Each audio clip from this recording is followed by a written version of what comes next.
The spy chief says there's been a shocking rise in the number of Aussie kids being radicalised online.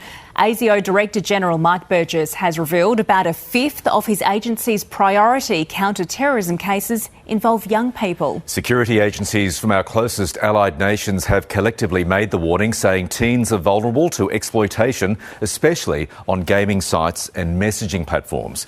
Our political reporter Peter Luster joins us now from Parliament House. Peter, so what are the details of this report?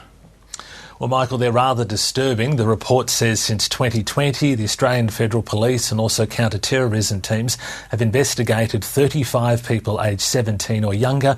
The youngest was just 12. 60% of those have been charged with offences.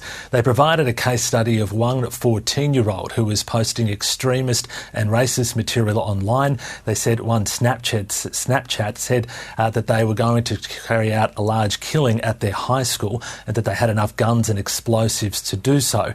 Now, that young person was investigated by police and they found a tactical vest and a ballistic helmet as well as extremist drawings on that young person, and they were given a 2-year good behaviour bond. Now, Michael, this isn't the first time this year we've heard about this growing problem of youth radicalisation. The ASIO boss Mike Burgess talked about this earlier in the year and said this is one of the main reasons that Australia's terror threat level has risen from possible to probable. So how are young people being radicalised? Well, Michael, this report says it's a bad combination of young people being very tech savvy, but also very vulnerable to extremist ideologies. And the global nature of them being online, being on apps, is that they can be targeted from anyone around the world with these violent and extremist messages. The report also says that it often starts rather innocuously, just through social media apps like TikTok or even Instagram. And that's how this starts before it grows into something much worse. Now, the Federal Police have said that once they get involved, it's too late often for these young people. So it's really a whole societal issue, and they're really calling on people like parents and teachers to be involved with their young people's lives, to be trying to be across what they're doing online and also asking questions. This report also says that there's been more of a normalising in group chats with young people about violent behaviour, and this is something that parents and teachers are also being asked to be across and see as a bit of a warning sign.